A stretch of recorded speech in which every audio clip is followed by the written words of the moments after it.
Good morning, everyone. Thank you all for joining us. We have a lot to get through today, so I'll just jump straight into it. My name is Ahmad Al-Qadi. It's difficult to stand here and even begin to express and adequately illustrate the frustration that so many Canadians are having right now with the government's refusal to call for a ceasefire, refusal to acknowledge the fact that a war crime is taking place right before our eyes. All we're asking for is to prevent the further loss of innocent life in Gaza, the West Bank, and Israel. I want us to think clearly about this, that it's been 1 month since the bombardment, the indiscriminate bombing of civilians in Gaza has begun.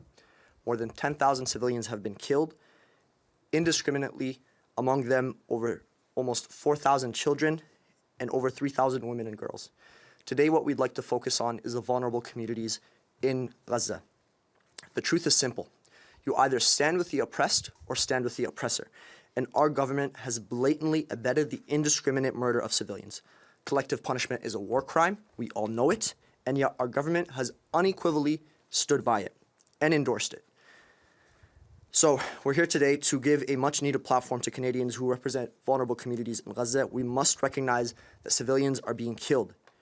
They're not merely fully able-bodied people. Many of them suffer from physical and mental disabilities, are people living with disabilities. Many of the victims are women who are pregnant with children, not to mention the horrific number that we just stated, the number of children that were murdered by a government that has openly claimed it would carry out a genocide in Gaza. How many more times will Canadians have to say enough is enough? It is clear that our Prime Minister is out of touch with Canadians who want a ceasefire, because a recent poll indicated that 77% of Canadians want a ceasefire to prevent further loss of innocent life. And these are Canadians across the board, whether they vote for the Conservative Party, Liberal Party, NDP, so on and so forth. This is every single Canadian, a vast majority, that are demanding a ceasefire. So without further ado, I will call on Sarah from the Palestinian Youth Movement to deliver her remarks.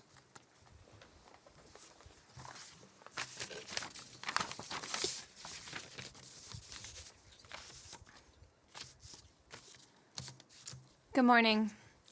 My name is Sada, and I'm a member of the Palestinian Youth Movement. The Palestinian Youth Movement is an independent, grassroots, transnational organization of Palestinian and Arab youth in exile, advocating for Palestinian liberation from the ongoing colonization and occupation of our homelands by the Zionist State of Israel.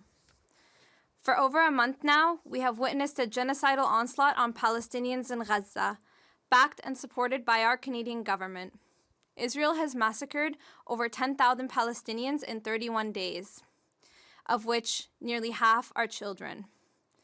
Many Palestinians were forced to flee violent bombardment in the north of the Gaza Strip, leaving over 1 million people displaced. As we stand here today, there are thousands of Palestinians stuck beneath the rubble of buildings, while those who are rescued struggle to access medical care for their injuries as necessary resources are depleted by Israel's brutal blockade. As Palestinian Canadians, our grief of witnessing the genocide of our people before our eyes is coupled with the betrayal of the Canadian government as it aids and abets this massacre. We are subjected to watch in horror as Prime Minister Trudeau continues to arm Israel to the tune of $21 million and refuses to even utter the word ceasefire. But this horror is not new to us. As Palestinians in the diaspora, we have spent generations witnessing this brutal violence brought forward by over 75 years of Israeli colonialism, ethnic cleansing, occupation, and apartheid. Last week, on November 4th, in response to the Palestinian Youth Movement's call to action, we witnessed protests in over 30 cities across Canada, including some of the largest pro-Palestine protests in the nation's history, all united in their calls for an immediate ceasefire, an immediate end to the siege on Gaza, and an end to Canadian arms sales and support to Israel. Rather than seeing a concrete response from our government to these mass mobilizations, we are witnessing increased repression against the Palestinian movement in a clear effort to suppress and silence the voices of the people. Voices from across the nation that echo a message of liberation and refuse to stand idly by while our government arms a genocide. I was asked to join today to speak to the particular struggles facing vulnerable communities as this genocide unfolds. I wanted to take this opportunity to bring attention to the plight of a forgotten vulnerable community in Palestine, one that has been repeatedly ignored by mainstream media and the international community: the plight of Palestinian political prisoners. In the past month, Israel has been collectively punishing Palestinian people, not just in Gaza, but across occupied territories. Since October 7th, Israel has kidnapped more than 5,000 Palestinians, including over 4,000 laborers from Gaza and over 1,000 Palestinians from the West Bank. This tactic of collective punishment through mass imprisonment is not new. Prior to October 7th, Israel held hostage over 5,200 Palestinian political prisoners, including children. These individuals remain in prison today, making the total number of Palestinians held hostage by Israel over 10,000. The vast majority of those arrested are held without charge or trial under administrative detention, a practice that is prohibited under international law. Others are held indefinitely under the claim that Israel holds, quote, secret evidence against them. Israel's apartheid system also enables it to criminalize Palestinian identity, imprisoning Palestinians for actions as simple as raising a Palestinian flag. Palestinian prisoners are routinely prevented from accessing any medical care. They are starved and cut off from water and electricity. Everyone who is arrested is assaulted. Many of the prisoners' limbs, hands, and legs have been broken, and they have been subjected to humiliating torture and stripped of any dignity. Even children are subjected to psychological and physical torture in Israeli jails, causing severe long-term health impacts. In the past few weeks, 25-year-old prisoner Arafat Hamdan was killed by torture in Ofer prison just 2 days after his arrest. This came 24 hours after prisoner Omar Daraghme was also tortured to death in Megiddo prison a week after he was arrested. As we stand here today, thousands of Palestinian prisoners continue to be tortured in Israeli jails. The plight of Palestinian political prisoners serves as a reminder that this violence, this brutality, this genocide extends beyond the events of the past month. It permeates every aspect of Israel's settler colonial project on Palestinian land. And while the immediate focus right now is to call for a ceasefire to stop the current carnage and genocide, we remind the world that the colonial violence that is inflicted upon Palestinians by Israel daily does not end at a ceasefire. The structural violence that allows for the imprisonment of over 10,000 Palestinians and the suffocation of 2.2 Palestinians in Gaza through a brutal blockade must be dismantled. Thank you.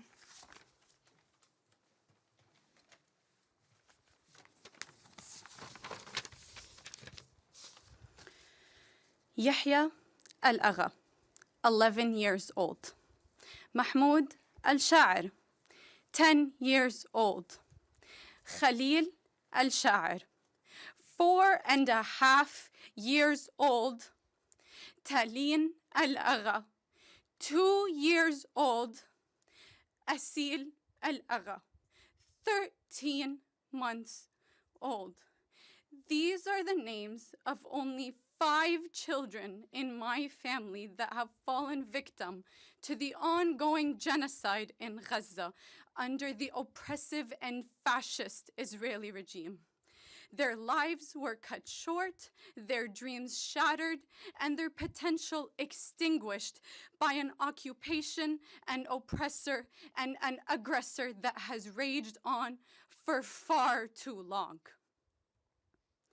Assalamu alaikum. Peace and blessings be upon you.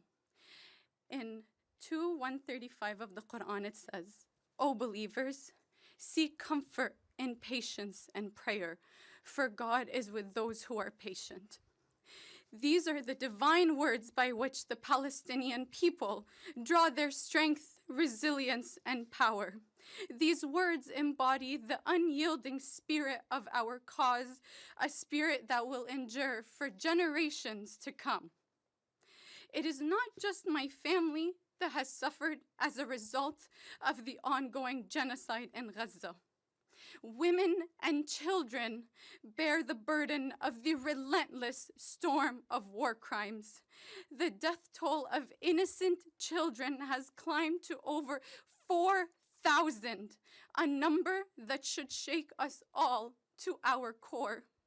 Their laughter has been silenced, their futures stolen from them. These are real children. They are not numbers, and they are not a statistic. They had a right to live, and that was stripped away from them. My family and I have carried a heavy burden in this genocide, like so many others. We have lost 86 of our loved ones, and it is with a very heavy heart that I say, and counting. Each one a story of love, hope, and potential, destroyed by the fire of oppression. The world watched as the occupying forces asked people to evacuate to the south, promising safety, only to continue bombing the very places they sought refuge. Families have been torn apart, wives are widowed, and children have been orphaned. The basic necessities of life, clean water, food, and medicine, are not only in short supply, but they are practically non-existent, making daily survival a painful struggle. My uncle told us that if the occupation forces do not kill them with an airstrike, they will slowly kill them through starvation. In the face of countless calls for Palestinians to seek refuge in other countries like Jordan and Egypt, I want to convey this message to those who advocate for our ethnic cleansing. We possess a strong spirit, a spirit forged through 75 years of enduring oppression. We stand firm, resolute, and unyielding. Palestine is not only our land, it is the very essence of our identity. We shall not be uprooted from our ancestral lands, nor shall our determination waver. Our roots run deep, and our love for this land is unshakable. We remain steadfast in our yearning for liberation, unwavering in our resolve to stand our ground. Our spirit burns with the unquenchable flame, a flame that shall not be extinguished by those who seek to erase our presence. With every sunrise, we renew our commitment to Palestine, our cherished homeland. There should never be calls for relocation. Rather, the solution is simple. The calls should be for the end of the occupation. People often wonder what they might have done or said in the face of historical atrocities such as apartheid or the Bosnian genocide. So if you're watching, I urge you to consider this. You are echoing the silence you would have shown during those dark chapters of history. Canada is my home, but Gaza is my heart. And right now, my heart is suffering and it is in pain. So how can I be comfortable at home? I want to direct my words to those in positions of power, including our Prime Minister Justin Trudeau and Minister of Foreign Affairs Mélanie Joly. The blood of innocent children and countless Palestinians stain your hands. The time for action is now. Your voices can no longer remain silent, for the world watches and history is ready to pass its judgment. As a Canadian, I call on you to advocate for the immediate ceasefire and an end to the oppressive occupation of the Palestinian people. We must do better. Thank you.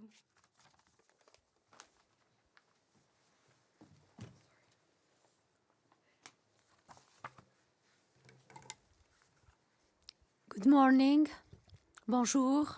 Je m'appelle Monia Mazigh. I am a Canadian author, academic, and a human rights activist. I'm joining my voice to justice for all Canada and millions of Canadians who are calling for a ceasefire today, now. A poll was released 2 days ago and shows that 65% of Canadians support a ceasefire, either full or temporary. So why is the Canadian government resisting this call? Why is our Canadian government siding with Israel instead of listening to its own citizens? Why is Canada contradicting its own policies? The right of Israel to defend itself does not and would never be justified with the indiscriminate killing of innocent women and children. In May 2009, after the Israeli military operation on Gaza, Operation Cast Lead, I joined a humanitarian delegation with American organization Code Pink. The purpose of our delegation was to try to break the siege that started already in 2007 on Gaza and never was lifted since as a collective punishment for Palestinians for voting for Hamas. I would like to read some excerpts from my diaries while I visited Gaza. May 31st, 2009. The program for today is to visit the northern Gaza Strip. We passed through Beach Camp, a highly dense camp of refugees. All these refugees are not originally from Gaza. They lost their homes and land after the Nakba of 1948.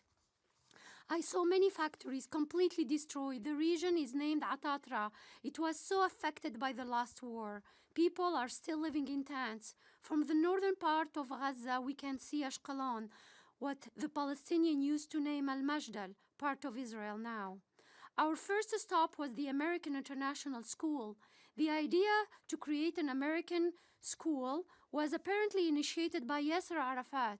He wanted to build a school that would attract foreign investment in the region, teach the American curriculum, but the building was completely flattened by the IDF. And when we went off our bus to see the damages from close, we were very surprised by the burning smell, a certain smell similar to sulfur. The Israeli border can be seen from the American International School. Jabalia camp is the largest camp in Gaza. It holds about, at that time, of course, 150,000 refugees, 10% of the population.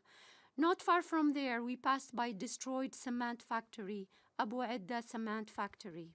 Beit Lahia school, an elementary school partially destroyed during the war. Nearby, we can see the tents were set for families who were displaced. No houses have been rebuilt yet, as Gaza still lives under siege. No building material are allowed to enter through any border.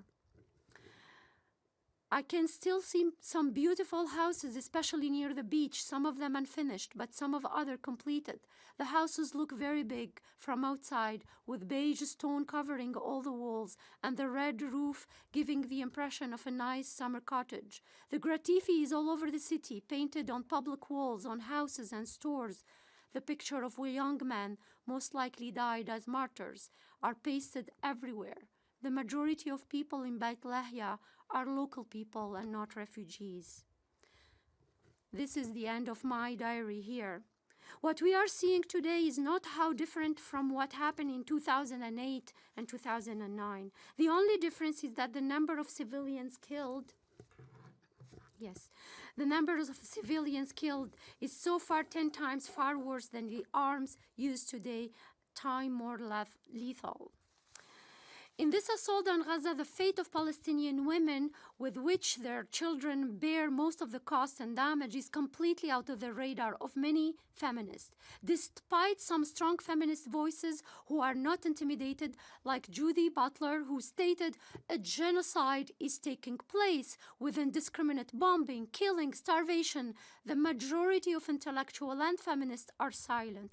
And what is worse, sometimes they are justifying the ongoing massacre, as if the fate of 52,000 pregnant women in Gaza does not matter, as if the statistics of one child killed in 10 minutes is meaningless. How can our feminist commitment and policies be coherent with what is going on in Gaza today? How can we remain silent and forget our feminist principles when it comes to Palestinian women? Or is it easier to defend Iranian women because we despise their government and harder to defend the Palestinian women because they are bombed by our friend and ally? These double standards used to take long time to be discovered, but with today's technology, the accessibility to information, and the interconnectedness of our world, the king is naked. We need to quickly dress up and stand up for the rights of Palestinian women and children right now. A ceasefire right now. Bismillah, in the name of Allah, the most gracious, the most merciful, I greet you with the greeting of peace. Assalamu alaikum. My name is Yazan Nasreddin. I'm the regional manager for Islamic Relief. I'm here to talk about the humanitarian aspect that's happening right now in Gaza. The war in Gaza, and it's, of course, it's escalated now to the West Bank, had affected multiple sectors. Health, economy, water, so many sectors have been affected. As of yesterday, there is 10,000, the death toll reached 10,328, including 4,237 children and 2,719 women. All of this, as my colleagues said, she said, these are not numbers, these are real people, loved ones. There's 25,965 injured, out of which 8,067 children and 5,960 women. And injured doesn't mean you get a scratch. Injured means you lose a leg, you lose a arm, you lose an eye, etc. 192 mosques have been damaged, and 56 mosques have been completely destroyed. 3 churches has been targeted. 192 medical and healthcare facilities were damaged, and 32 ambulances were destroyed, while 113 healthcare institutions suffered significant damage, and 16 hospitals and 32 health centers have been taken out of service completely. 222,000 residence units have been affected, with 10,000 buildings completely destroyed, and 40,000 residential units completely destroyed. The Israeli occupation destroyed also 222 schools, inflicting various types of damage to schools and their buildings. 60 schools have been taken out of service. And since the beginning of the aggression, also 88 government buildings have been destroyed. There is no power, no fuel, no gas, no food, just remnants of internet, no water in Gaza since the war started. Aid items cannot reach because of security issues and lack of fuel. 1.8 million people are now food insecure, with the power shut down, hampering people's ability to cook meals and even for bakeries to produce bread. Gaza is facing an unprecedented health crisis as well. That risks outbreaks of deadly infectious diseases like cholera, because water and sanitation services have completely broken down. All of 5 Gaza's water treatment centers have been affected, and most of its 65 sewage pumping stations have been forced to close. Untreated sewage is now being discharged in the sea, and some areas solid waste is accumulating in the streets. Clean water has virtually run out. Some people are being forced to drink from wells.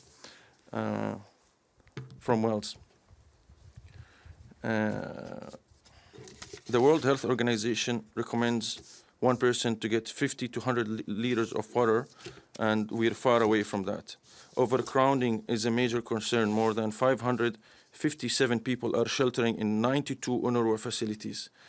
There is no privacy, there is no space. This is generating a lot of health and safety hazards. Thousands of cases of acute respiratory infections, diarrhea and chickenpox have been reported among people taking refuge at UNRWA shelters. We don't want another COVID, we don't want another mass infection going around. Hospitals are coping with these diseases. Job losses in the economy in Gaza It's costing Palestinian economy 16 million per day. 182 jobs have been lost in Gaza. That's equivalent to 61% of total employment. Also, 200,008 jobs have been lost in the West Bank, which is equal to 24% of total employment. The economy is suffering. On average, hospitals receive 1 wounded person every minute, and 15 bodies every hour. 6 children and 5 women are killed every hour on average. Almost 70% of Gaza's population has been forcibly displaced. 30,000 tons of explosives have been used by Israel in this war. Half of the hospitals and 62% of primary health care centers are effectively running out of service. Last but not least, I would say Gaza right now, with all its, last but not least, people are not getting bread. There is only one bakery that is active, it's suffering from cuts of flour. I'll end with this. There is no safe place in Gaza. Even safe corridors are not safe. We urgently, Allah Azza wa Jal said in His book, God, the Lord said in His book, وَمَنْ أَحْيَاهَا فَكَأَنَّمَا أَحْيَا النَّاسَ جَمِيعًا. If you save one soul, it's as you saved the whole mankind. This is from the Lord in the Quran. So I asked, please, everybody, especially governments, international community, to call for an active ceasefire while we still can. If we're late on this, then I don't think there will be anybody to call a ceasefire for. It's just trouble, skulls, and more death and misery. They said never again. I hope they said the truth. Thank you. Assalamu alaikum. Peace be upon you. We'll now take questions. Oui, bonjour. J'aurais une question en français, s'il vous plaît. Le premier ministre Justin Trudeau, là, juste il y a quelques minutes, s'est fait poser des questions à ce sujet.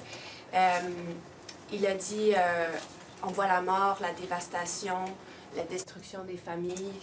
Il a dit j'ai pas besoin de décrire l'horreur.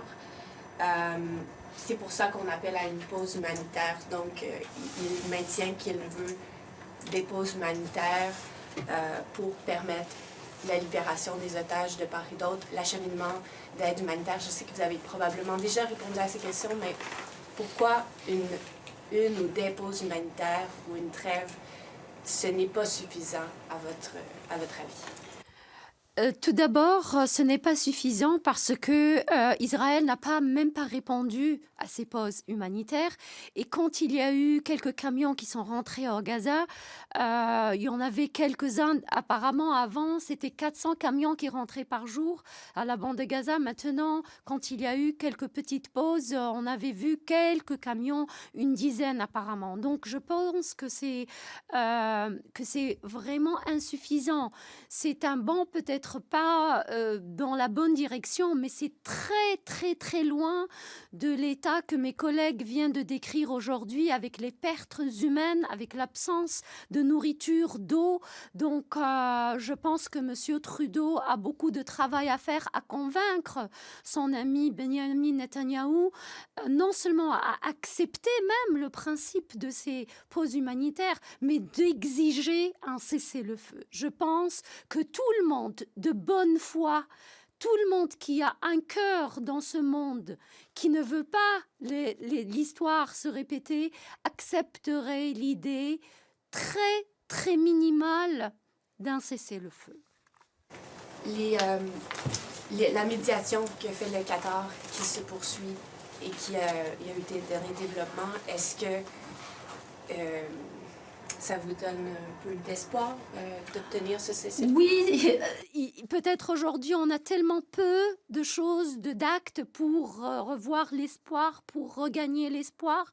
Je pense que c'est quelque chose qu'il faudrait encourager. Il faudrait que le gouvernement canadien rentre dans ces négociations, appuie explicitement ces négociations. Il ne faut pas être timide, il ne faut pas rester en arrière et dire simplement on a besoin de pause humanitaire. On a besoin de négociations, oui, pour libérer les otages, mais aussi on a des négociations pour mettre de la pression sur le gouvernement israélien pour accepter un cessez-le-feu et pour retourner à la table des négociations, pour lever le siège sur Gaza qui dure depuis maintenant presque d'une vingtaine d'années et pour que l'occupation cesse et pour que les Palestiniens puissent retrouver leur liberté.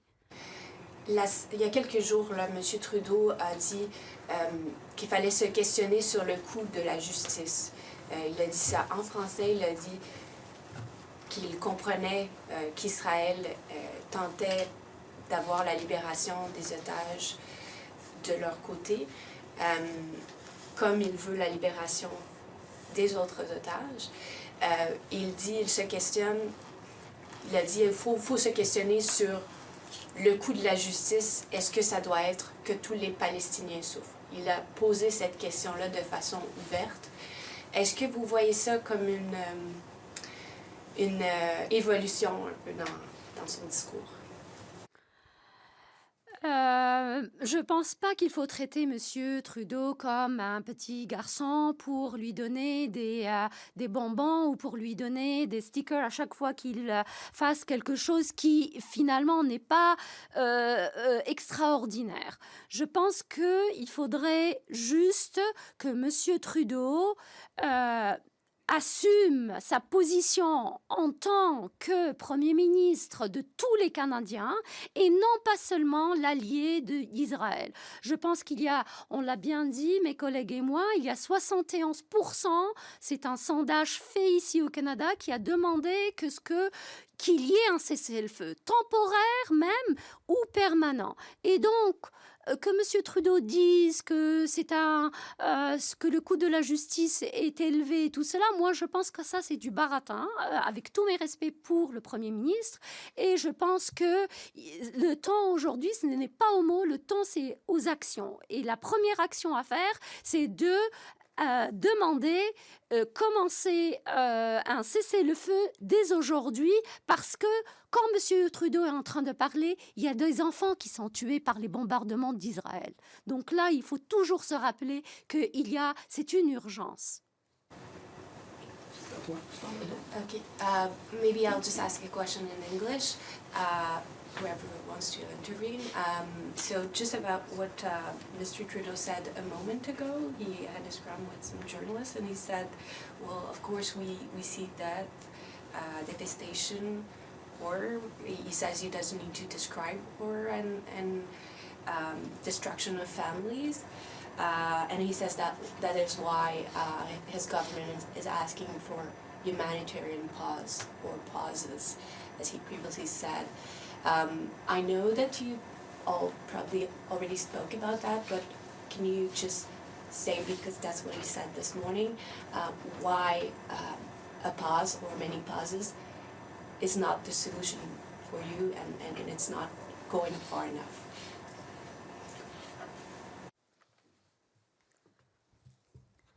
I think we'd like to ask a question to Justin Trudeau. What is the purpose of a humanitarian pause? Is it to temporarily pause the bombing to provide aid and then continue bombing Gazans and Palestinians in Gaza? Beyond this, how does a humanitarian pause address the root causes of this violence? The root causes, which we know, are occupation, our colonization, our apartheid, that need to be addressed. On top of this, I would pose to Justin Trudeau that he has power to end arms sales to Israel. And under international law, we have obligations to sell arms in a humanitarian and moral way, which might be impossible, but for now, why are we arming a genocide? That is my question to Justin Trudeau. Justin Trudeau has the power to end the Canada-Israel Free Trade Agreement to ensure that Israel acts in the way that we want it to. Justin Trudeau has the power to end the $21 million in arms trade to Israel to ensure that Israel stops this genocide. Justin Trudeau's call for a humanitarian pause is a weak attempt to show himself as a humanitarian while still aiding and abetting the genocide of Palestinians.